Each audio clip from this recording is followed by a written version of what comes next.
Hi friends, welcome back to my channel. ఈరోజు topic వచ్చేసి January 9th 2025 current affairs. So video ఎవరైనా కొత్తగా చూస్తున్నట్టయితే మన ఛానల్ని ప్లీజ్ సబ్స్క్రైబ్ చేసుకోండి. అదేవిధంగా లైక్ చేయడం మాత్రం అస్సలు మర్చిపోకండి. ఫస్ట్ కరెంట్ అఫైర్ వచ్చేసి డాక్టర్ కృష్ణ ఎల్లకు ఇన్సా ఇండియా ఫెలోషిప్ రావడం జరిగింది. ఇన్సా 2025 ఇన్సా ఇండియా ఫెలోషిప్ 2025 ఎవరికి రావడం జరిగింది అంటే డాక్టర్ కృష్ణ ఎల్ల. ఈయన Bharat Biotech international executive chairman అన్నమాట. Bharat Biotech international executive chairman. So ఈయన చేసిన కృషికి గాను అంటే టీకాల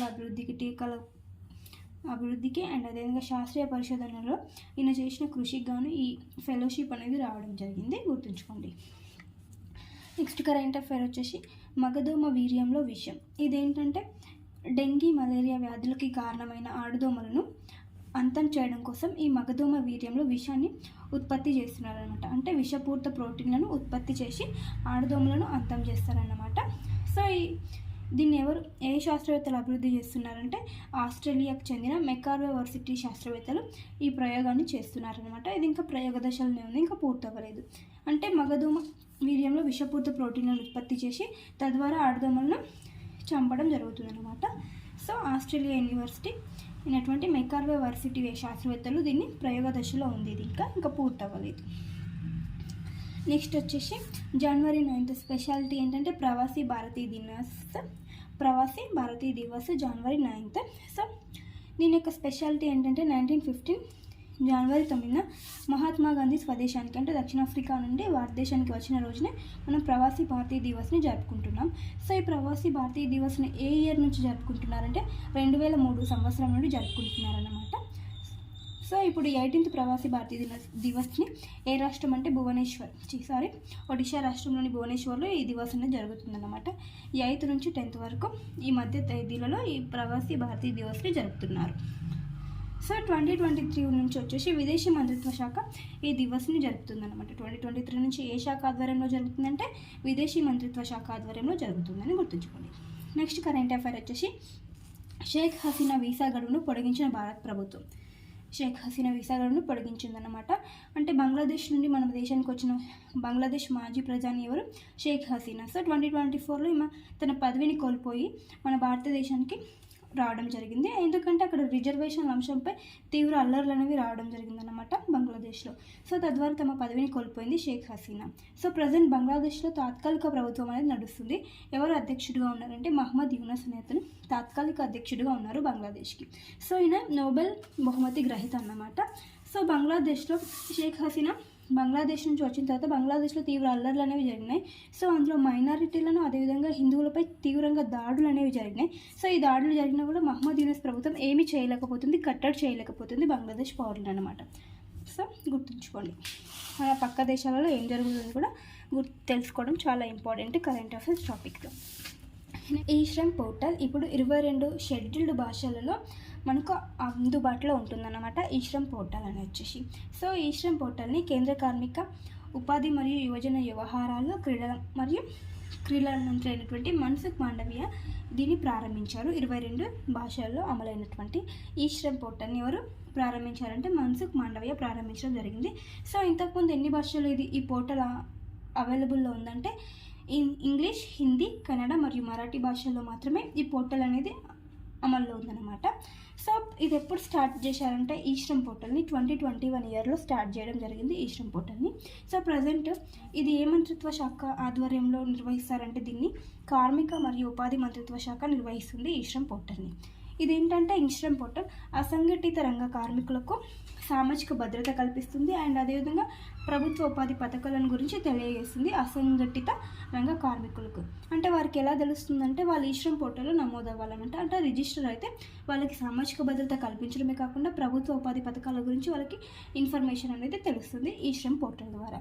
సో December 19, 2024 వరకు టోటల్ ఈ శ్రమ్ పోర్టల్లో ఎంతమంది రిజిస్టర్ అయ్యారంటే 30,48,00,000 మంది కార్మికులు నమోదు చేసుకున్నారు, అంటే రిజిస్ట్రేషన్ అయ్యారు ఈ శ్రమ్ పోర్టల్లో అని గుర్తుంచుకోండి. సో ఇప్పుడు ఈ శ్రమ్ పోర్టల్ ఎన్ని భాషల్లో ఉందంటే 22 షెడ్యూల్డ్ భాషల్లో ఈ శ్రమ్ పోర్టల్ అనేది రావడం జరిగిందని గుర్తుంచుకోండి. నెక్స్ట్ వచ్చేసి IIT Madras launches Asia's first largest shallow wave basin research facility. Just 1 line అనమాట, గుర్తుంచుకోండి. ఆసియాస్ లార్జెస్ట్ షాలో వేవ్ బేసిన్ రీసెర్చ్ ఫెసిలిటీని ఐఐటి మద్రాస్ స్టార్ట్ చేసింది, లాంచ్ చేసింది అనమాట. నెక్స్ట్ కరెంట్ అఫైర్ వచ్చేసి ఇండియాస్ ఫస్ట్ ఆర్గానిక్ ఫిషరీస్ని ఏ రాష్ట్రం ప్రారంభించిందంటే Sikkim. India's first organic fisheries cluster అన్నమాట, ఇది సిక్కిం రాష్ట్రంలో లాంచ్ చేశారు. సో దీని యొక్క ముఖ్య ఉద్దేశం ఏంటంటే చేపలు ఉంటాయి కదా, కెమికల్ ఫ్రీగా అండ్ పెస్టిసైడ్ ఫ్రీగా ఫిషెస్ని అభివృద్ధి చేయాలంటే చేపలని అభివృద్ధి చేయాలనేది దీని యొక్క ముఖ్యమైన ఉద్దేశం అన్నమాట. ఆర్గానిక్ అంటే ఇక కెమికల్ ఫ్రీ, పెస్టిసైడ్ ఫ్రీ కదా, సో అదే ఇండియాస్ ఫస్ట్ ఆర్గానిక్ ఫిషరీస్ క్లస్టర్ని ఎక్కడ స్టార్ట్ చేశారంటే సిక్కిం రాష్ట్రంలోని, గుర్తుంచుకోండి. నెక్స్ట్ వచ్చేసి బ్యాండెడ్ రాయల్ బటర్ఫ్లై, ఇది ఏ రాష్ట్రంలో మొట్టమొదటిసారిగా కనపడిందంటే దేశంలోనే మొదటిసారి త్రిపుర రాష్ట్రంలో ఈ రకమైన బటర్ఫ్లై అనేది కనిపించడం జరిగింది. అంటే ఒక స్పీసీస్ అన్నమాట, బ్యాండెడ్ రాయల్ బటర్ఫ్లై స్పీసీస్ ఏ రాష్ట్రంలో కనబడిందంటే త్రిపుర.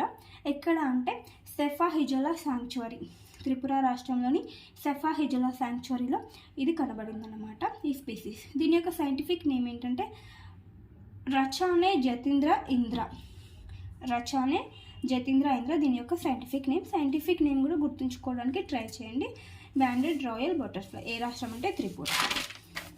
నెక్స్ట్ వచ్చేసి పల్లాస్ క్యాట్, ఇటీవల వార్తల్లో నిలిచిన పల్లాస్ క్యాట్ ఏ రాష్ట్రంలో కనిపించింది, ఏ రాష్ట్రానికి చెందింది అంటే హిమాచల్ ప్రదేశ్లో. దీని యొక్క పల్లాస్ క్యాట్ అనే దాని గురించి హిమాచల్ ప్రదేశ్లో కనిపించింది అనమాట. ఇది ఒక రేర్ క్యాట్ స్పీసీస్ అన్నమాట, ఇది cat species, rare cat species. So దీని యొక్క సైంటిఫిక్ నేమ్ ఏంటంటే అట్టోకొలోబస్ మాన్యువల్ అనమాట దీని యొక్క సైంటిఫిక్ నేమ్. దీని యొక్క ఫోటోగ్రాఫిక్ ఎవిడెన్స్ని కూడా స్టేట్ రిలీజ్ చేయడం జరిగింది. పల్లాస్ క్యాట్ ఏ రాష్ట్రంలో ఉంటే హిమాచల్ ప్రదేశ్. స్పీసీస్ నేమ్ గుర్తుంచుకోండి, సైంటిఫిక్ నేమ్ గుర్తుంచుకోండి, అండ్ అదేవిధంగా అది ఏ రాష్ట్రంలో కనబడింది, ఏ రాష్ట్రంలోకి సంబంధించింది అనేది కూడా గుర్తుంచుకోండి. సో పల్లాస్ క్యాట్ వచ్చేసి హిమాచల్ ప్రదేశ్కి సంబంధించిన అనమాట. నెక్స్ట్ వచ్చేసి ఇంపార్టెంట్ కరెంట్ అఫైర్, బ్రిక్స్లో ఇండోనేషియా దేశానికి పూర్తిస్థాయి సభ్యత్వాన్ని కల్పించిన బ్రెజిల్. అధికారికంగా ప్రకటించిన దేశం ఏది, బ్రెజిల్ అన్నమాట. ఇండోనేషియా దేశానికి పూర్తిస్థాయి సభ్యత్వం అనేది కల్పించడం జరిగింది బ్రిక్స్లో. సో బ్రిక్స్లో ఎన్ని కంట్రీస్ ఉంటాయంటే, బ్రిక్స్ అంటే Brazil, Russia, China, India, South Africa. ఈ కంట్రీస్ అనేవి బ్రిక్స్లో ఉంటాయి, Brazil, Russia, China, India, South Africa. So రీసెంట్గా బ్రిక్స్లో కొన్ని దేశాలు అనేవి చేరడం జరిగాయి. అవి ఏంటంటే Egypt, Iran, UAE and Ethiopia బ్రిక్స్లో సభ్య దేశాలుగా చేరడం జరిగిందనమాట. సో ఇండోనేషియా యొక్క స్పెషాలిటీ ఏంటంటే ఇది పాపులేషన్ పరంగా ప్రపంచంలోనే 4వ కంట్రీ అనమాట. పాపులేషన్ పరంగా 4వ పెద్ద కంట్రీ ఏది అంటే ఇండోనేషియా ప్రపంచంలో. సో మనం బ్రిక్స్కి సంబంధించిన సమ్మిట్స్ చూస్తే ఇప్పుడు 17th బ్రిక్స్ సమ్మిట్కి ఎవరు అధ్యక్షత వహించబోతున్నారంటే బ్రెజిల్ దేశం అధ్యక్షత వహించబోతుందన్నమాట. సో అందుకోసమే అధికారికంగా ప్రకటించిన దేశం ఏంటంటే బ్రెజిల్ అధికారికంగా ప్రకటించిందన్నమాట బ్రిక్స్లో ఇండోనేషియా పూర్తిస్థాయి సభ్యత్వానికి. సో 16వ బ్రిక్స్ సమ్మిట్ ఎక్కడ జరిగిందంటే రష్యాలో జరిగింది. So next 15th bricks summit ఎక్కడ జరిగిందో ప్లీజ్ కామెంట్ చేయండి మీరు. నెక్స్ట్ వచ్చేసి దానికి ఒక స్పెషాలిటీ కూడా ఉంది 15th బ్రిక్స్ సమ్మిట్. నెక్స్ట్ వచ్చేసి ఘనాస్ ప్రెసిడెంట్గా ఇటీవల ఎవరు ఎన్నికయ్యారంటే జాన్ మహామా. ప్రజెంట్ ఘనాస్ ప్రెసిడెంట్ ఎవరు, జాన్ మహామా. ఈయన 3వసారి అధ్యక్ష బాధ్యతలు తీసుకున్నారంటే ఈయన 3వసారి ఎన్నికైన వ్యక్తి జాన్ మహామా. నెక్స్ట్ వచ్చి ఫ్రెంచ్ మితవాది జీన్ మేరీ లిపెన్ మృతి చెందాడు. ఫ్రెంచ్ మితవాది అయినటువంటి జీన్ మేరీ లిపెన్ మృతి చెందాడు. ఈయన యొక్క ఫేమస్ నినాదం ఏంటంటే ఫ్రెంచ్ పీపుల్ ఫస్ట్ అనేది ఈయన యొక్క నినాదం అన్నమాట. నెక్స్ట్ వచ్చేసి ఖోఖో కప్కి జాతీయ ఖోఖో జట్టుకి స్పాన్సర్గా ఏ రాష్ట్రం నిలిచిందంటే ఒడిశా రాష్ట్రం నిలిచిందనమాట. భారత జాతీయ ఖోఖో జట్టుకి ఇది స్పాన్సర్గా ఉంది ఒడిశా రాష్ట్రం. సో 2025 నుంచి 2027 వరకు ఇయర్లీ 5 కోట్ల చొప్పున స్పాన్సర్ చేసిందనమాట Odisha state. So Odisha state CM ఎవరు, మోహన్ చరణ్ మాకి. మొట్టమొదటి ఖోఖో ప్రపంచ కప్ మన ఇండియాలో జరుగుతుంది, ఎక్కడంటే ఢిల్లీలో. జనవరి 13 నుంచి 19 వరకు ఈ ఖోఖో ప్రపంచ కప్ అనేవి పోటీలు అనేవి మన దేశంలో జరగబోతున్నాయి. సో ఇవన్నీ ఫ్రెండ్స్ ఈరోజుకి సంబంధించిన important current affairs. So video నచ్చితే ప్లీజ్ లైక్ చేయండి, షేర్ చేయండి, అలాగే కూడా సబ్స్క్రైబ్ చేసుకోండి. Thank you for watching. Bye bye.